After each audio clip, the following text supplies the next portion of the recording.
ci li ñu bëgg a njëkkee mooy gërëm sant que je puisse mettre mes notes en ordre. C'est bon. mooy gërëm ak sant sunu responsable yi sunu militant wu Benno Bokk Yaakaar yi nga xam ne ci élection yi nga xam ne ci la ñu jógee muy élection wu 23 janvier yi passé ñu am ci taxawaay ju mat sëkk dañu leen di féliciter kañ leen ndax résultat yi ñëpp gis nañu ko nit nag mën ngay wax a wax waaye nag it suul ker moom mënta tax vraiment réalité ñu gis ko suul ker du ko teree feeñ ndax nag ndam moom da nga koy faram-fàccee ndax ñoo bokk ni ñuy wàññee bu ñu nee benn ñaar ñett voilà ci kàllaama bu mu munti doon rek benn ñaar ñett lay doon donc calcul bi moom kenn mënu koo changer te mën nañ koo vérifier it li ñu bëgg a wane mu leer mooy Benno Bokk Yaakaar boo wàññee li nga xam ne mooy communes yi nga ci la ñu dëkk ñun sénégalais bu ne rek yaa ngi yeewoo ci commune 553 communes ñoo am ci réew 438 communes yi mouvance présidentielle moo ko remporté 500 moo ma bantuwaat ko 553 communes yoo xam ne ci la ñuy yeewoo ñun ñëpp ñun sénégalais yi 438 communes Benno Bokk Yaakaar ak i alliéem bu majorité présidentielle ñoom ñoo ko gagné ñu am it ay département boo jëlee département yi 43 la ñu 46 la ñu waaye 43 yi parce que am na ci département de Dakar ville la am moo tax muy 43 38 yi Benno Bokk Yaakaar ñoo ko gagné mën naa dikkit bu leen neexee ci voix yi waaye loolu lépp it am na fu mu féete ak fu mu ne di ngeen ko gis neneen dinañ ci dellu si la majorité présidentielle a obtenu une large majorité ak boo noo ëlbatee mbir mi rek ak noo ko analyser rek muy ci wàllu voix ci wàllu nombre commune ci wàllu département gañewuñ fépp nag ndax moom yàlla rek ay matale lépp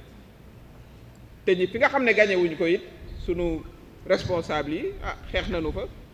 waaye sénégalais yi ñoo choisir dañ leen di encourager bu ko defee ñu delluwaat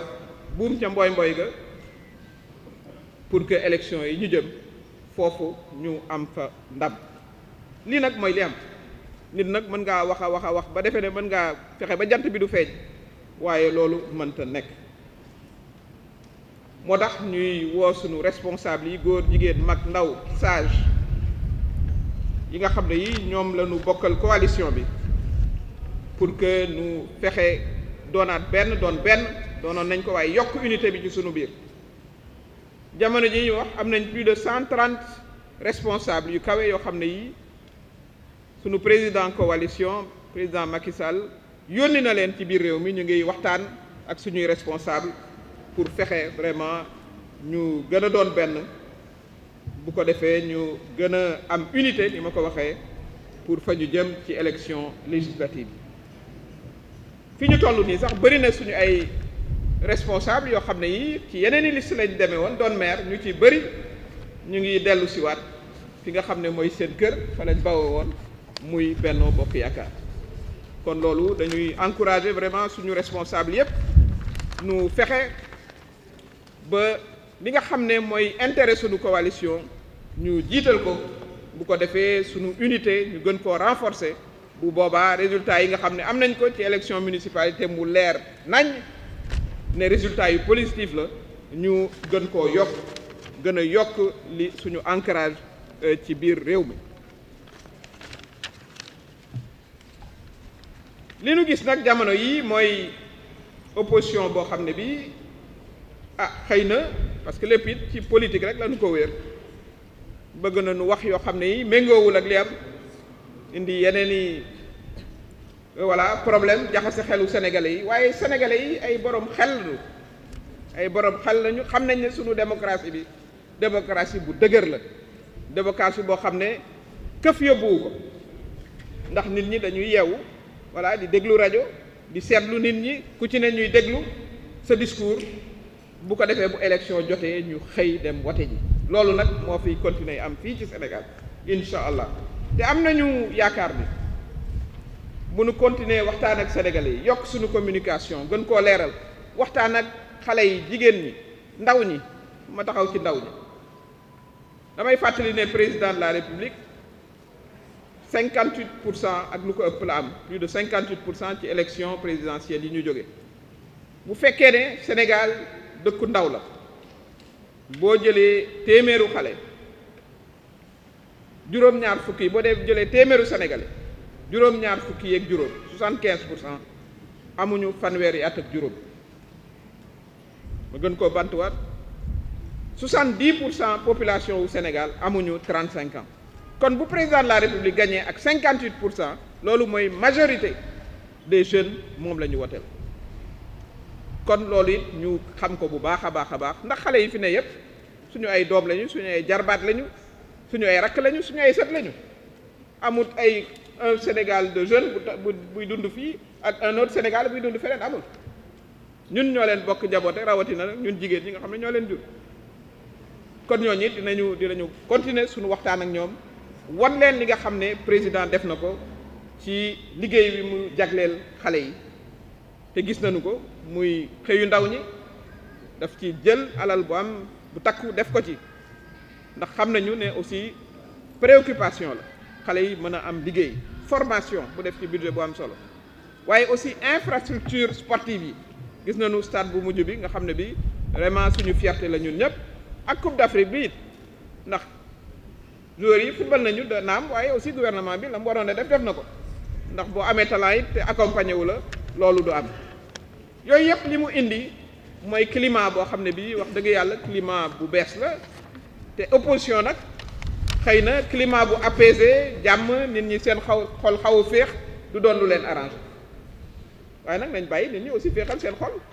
am nañ ci droit parce que démocratie soxlawul fitna soxlawu ko donte nag ndax ñi toog fii yëpp sama ndeyjoor wala sama càmmoñ ak sama ginnaaw ñii ñëpp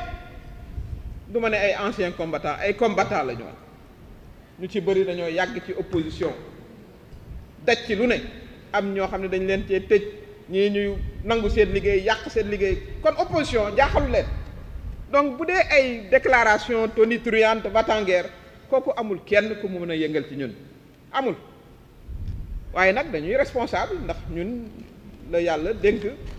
destiné réew mi à travers le président de la République sa majorité ses députés kon ñun dañu war a sàmm jàmm jooju kon bu kenn jaawatle bu mu am confusion moo tax ñuy wax sunu responsable yi ñu fexe ñoom it vraiment ci ni ñuy waxtaanee ak sénégalais yi ñu jiital jàmm waaye nag ñu vigilant xam ne am na yoo xam ne it aussi kenn mënu koo nangooti kenn mënu ko nangu loolu it lu am solo la pour que ñu wax ko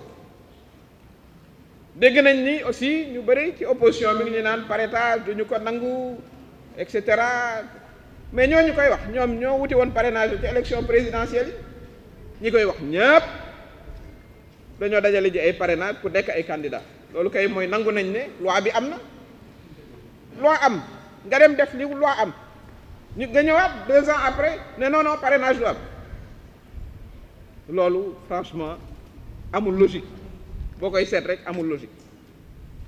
yow kay bu fekkoon ne ca parrainage bu njëkk ba da nga naan non parrainage amul damay boycotté waaye boycotté woo da ngaa wuti parrainage ñëw dem élection ba ñëwaat ci même loi bi nga ne non du ma am parrainage waaye yooyu yëpp sax moom xumbal waxtaan la rek di ngeen leen gis ci terrain bi ñuy wuti parrainage ñoom ñëpp léegi ngeen gis leen ci terrain bi ñuy wuti parrainage ñu ci bëri ña nga ci imprimerie sax di imprimer seeni bulletin parrainage kon loolu it aussi ñu xam ko parce que yu mel nii day baax ñuy waxtaan ak suñu mbokk Sénégal yi démocratie ku ne da ngay déglu ñi nga xam ne ñooy wut nga choisir librement jarul vraiment ñuy indi loo xam ne lii tension la parce que am na ñoo xam ne nag ci biir tension bi ci la ñuy jàppe ne comme nit ñi daal foog ñuy mer comme ça bu ñu meree daal ñun ñu gis ci suñu intérêt déedéet kon parrainage bi tàmbali nañu ko ñu ngi woo suñu responsable yi suñu militants yi voilà ñoom ñëpp dinañu jot suñu fiche yi bu ko defee ñu wàcc waxtaan ak sénégalais yi waxtaan ak ni ma ko waxee jigéen ñi ndaw ñi acteurs culturels yi sportifs yi imam yi secteur société sénégalaise yëpp war leen aussi suñu liggéeyu président de la république liggéeyu suñu majorité bu ko defee ñu gën ñoo jàppale ci élection législative yi ñu jëm nga xam ne am nañu ci yaakaar bu baax a baax. beneen mbir mi it nga xam ne bëggoon nañ ko waxtaan ak askanu Sénégal mooy situation bi nga xam ne moo xew Casamance. président de la république bi nu ko falee président dafa lancer l'appel de Ziguinchor wax ne la mu bëgg mooy doomu Sénégal yépp yi ne Casamance gouvernement toog waxtaan bu ko defee ñu régler une bonne fois pour toutes la question de la Casamance booba ba tey nag mu nekk ci ak ay négociations ba bu yàggul nag ñu gis ci ay incidents yu grave ndax nag aussi loo waxtaan am na ci yoo xam ne yi c'est inacceptable attaquer suñu armée di téye ay otages donte voilà kooku c'est inacceptable moo tax ci fan yi jamono ji ñuy wax aussi armée bi ma ngay def liggéey foofa ca Casamance pour que vraiment toutes les bandes armées soient mises en état voilà hors d'état de nuire ñun nag dañuy soutenir sans réserve suñu armée dañu koy soutenir sans réserve di encourager suñu doomu soldats ya fa nekk ci liggéey woowu ñuy def ndax vraiment suñu mbokk Casamance yi dañu bëgg jàmm dañu soxla jàmm ndax Casamance ci Sénégal la bokk bu ko defee développement Casamance gën a jëm kanam waa suñu mbokk Casamance yi gis ci seen bopp waaye Sénégal yëpp gis ci boppam aussi ndax la Casamance la belle Casamance est un pays boo xam ne bii potentialité yi macha allah président de la République aussi def ci investissement yu am solo ci wàllu transport ci wàllu infrastructure kon jàmm ji mooy li des pour que Casamance révèle tout son potentiel kon vraiment les actions de notre armée ñu ngi leen di soutenir sans réserve di ñaan nag aussi di laaj du sax ñaan laaj tous les acteurs politiques képp koo xam ne da nga taxaw di laaj baatu sénégalais na nga taxaw ne damay soutenir armée bi damay condamner les attaques yi nga xam ne moom la ñu gis tous les acteurs te ñu ngi laaj nag aussi le maire de Ziguinchor Ousmane Sonko mu wax ñu lan mooy position am ci mbiru Casamance parce que dégguñu ko attaqué nañ fi ay soldats tey fi ay soldats lépp ci biir Casamance dégguñu ko nañu bëgg a dégg position am na leer nañ sénégalais yépp dégg ko parce que nag Casamance vraiment li ñu ci namm mooy jàmm ak salaam mu doon benn réew président de la République wax na ko mënta am ci lu mel noonu ni un vainqueur ni un vaincu waaye nag y a des choses yoo xam ne yii kenn du ko nangu te mënul nekk moom ci boppam it dégg nañ ko naa démb la moom barke démb attaque contre justice contre gendarmerie contre yooyu vraiment aussi message yooyu ñu ni ma ko waxee sànq du ñun ñii la yëngal ñun ñii toog fii du ñun la yëngal on en a vu d'autres mais ñu xam rek ne institution wu état bokkul ak politique ñun politiciens yi mën nañoo toog di waxante suñu biir waaye justice ak gendarmerie institution wu état la nañ leen génne ci jeu politique ñoom it ñu def seen liggéey niñ ko war a defee loolu mooy li nga xam ne mooy li war a am te gaw ma ne ñoom it voilà mën nañ leen a impressionné ba ñu def seen liggéey nañu def seen liggéey mais ñu xam ne il n'y a pas aussi loo xam ne lii war naa mën a tax ñu jàpp ne Benno Bokk Yaakaar parce que xam naa ne di ngeen ma ko laaj affaire dossier justice dossier boobu nga xam ne soxna suñuy wax soxna si Sarr waaw yooyu moom ñun vraiment bu ñu ko laajee sax yenn saa yi on ne sait même pas pourquoi parce que du ñun ñooy joxe rendez-vous ca Sweet Beauty nag mbir ma tudd sax Sweet Beauty la du ñun ñoo fay joxe rendez-vous du ñun ñoo fay yóbbu kenn du ñun ñoo fay forcer kenn ku ñu fa tuumaal yow yaay dem face à la justice nga expliqué wu ndax du affaire politique c'est une affaire strictement privée kon na justice régler affaire privée boobu loolu la ñu bëggoon aussi wax ko sénégalais yi dégg ko ndax nag aussi sénégalais yi war nañ di leen gindi di waxtaan ak ñoom di leen jox aussi la bonne version des faits la bonne version des faits affaire privée ak affaire politique vraiment ñu génn ci structure de l'État ñun yi li ma ko waxee ñun Benno Bokk Yaakaar vraiment ay spectateurs la ñu ci ndax xamuñu yoonu foofa xamuñu nu ñu fay joxe rendez-vous xamuñu numéro téléphone bi kon vraiment lu ñu ci wax tooñ voilà ñi nga xam ne nag ñoom lañ ci accusé ñu jëm seet nu ñuy lijjantee loolu kon loolu mooy li nga xam ne lii moom la ñu bëggoon a waxtaane ak yéen journalistes yi ak sunu responsable yi nga xam ne ñoo ne ci réew mi wax leen aussi gën leen a kañ ci turu président de la République mi nga xam ne mooy suñu président wu coalition ak turu responsable yi toog fi yépp coalition Benno Bokk Yaakaar waaye la grande majorité présidentielle bi nga xam ne ñoom ñoo toog fii wax leen ne nañu jiital fulla ak fayda niñ ko mës a defee liggéeyu parrainage bi ñu dugg ci kër yi waxtaan ak nit ñi wax leen suñuy réalisation bari nañu ndax fii nag depuis 2012 li ñu fi def ci réalisation suñu loxo ca kaw kenn mësu ko fee def kenn du wàllu yoon du wàllu infrastructure du wàllu croissance économique kooku aussi mën nañ cee débattre mën nañoo toog ñu am benn jury ñi taxawee gauche ñi taxawee droite ñu génne suñuy chiffres wane ko mu leer nañ te loolu it def naa ne sénégalais yi comprendre nañu ko waaye dañuy gën a waxtaan ak ñoom voilà suñu responsable yi ni ma ko waxee jiital aussi yiw parce que nag Sénégal dëkku yiw la loolu la ñu xam dëkku yiw la waaye nag aussi attention voilà attention aussi suñu responsable yi aussi ñu vigilant provocation aussi mënuñ ko nangu loolu it mënul la nekk parce que démocratie moo ko soxlawul démocratie sénégalaise soxlawul kon loolu moo doon li nga xam ne lii moom lañ leen bëggoon a adressé comme message